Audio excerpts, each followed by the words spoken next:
Okay, so can somebody explain this to me?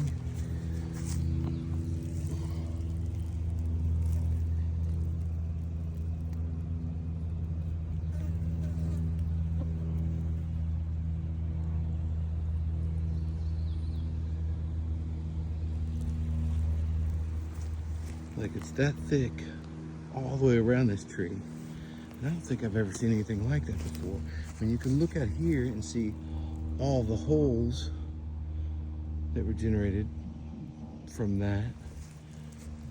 But why just this one spot? Like that's interesting to me. I've never seen that.